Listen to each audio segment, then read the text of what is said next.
नदी में पड़ा वैन रिक्शा, सड़क पर पड़ा खून, लापता वैन चालक। घटना से रहस्य बना हुआ है। घटना सोमवार सुबह उत्तर दिनाजपुर जिले के इस्लामपुर थाना क्षेत्र के रामपुर इलाके में हुई। स्थानीय सूत्रों के मुताबिक शेरवानी नदी रामपुर इलाके के बीच से होकर बहती है। स्थानीय निवासियों ने आज सुबह एक वैन रिक्शा को नदी में पड़ा हुआ देखा। फिर सड़क पर खून बिखरा हुआ है। इलाके वासियों में संशय शुरू हो गया। खबर लगते ही क्षेत्रवासियों का वहां भीड़ लग गया। सूचना पाकर इस्लामपुर थाने की पुलिस मौके पर पहुंची। मौके पर पहुंची पुलिस ने नदी में खोजबीन शुरू की, लेकिन कुछ पता नहीं चला। स्थानीय निवासियों का दावा है कि ये वैन रिक्शा इलाके का नहीं है। क्षेत्रवासियों के बीच कई सवाल घूम रहे हैं।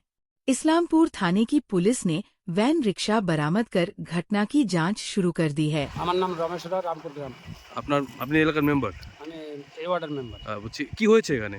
এখানে হয়েছে সকালবেলা খবর পেলাম যে রাস্তায় রক্ত বা নদীতে ভ্যান পড়ে আছে। এই যে সন্দেহমূলক আসে তদন্ত করলাম আমি। তদন্ত করার পর দেখার পরে কিছুকে ফোন করলাম। কিছুকে ফোন করার পরে পুলিশকে ফোন করা হলো। পুলিশ আসলো, তদন্ত হচ্ছে আর কি। বলছি কি রক্ত পড়ে আছে, আপনাদের কি কোনো কিছু আইডিয়া বা সন্দেহ? আইডিয়া কোনো মার্ডার ফাটার হতে পারে। আইডিয়া এইটুকুই, সন্দেহমূলকের জন্যই কল করা হলো আর কি। আচ্ছা, এখনো তো রক্ত দেখলেন আপনারা? হ্যাঁ, এখনও রক্ত আছে পড়ে রাস্তায়। কি এই এলাকার নাম কি? এই এলাকার নাম হলো রামপুর কলোনি। মানে এই রক্ত দেখে কি আপনার মনে হচ্ছে এখানে কোনো বডি টডি থাকতে পারে বা খুন হয়েছে এরকম কিছু?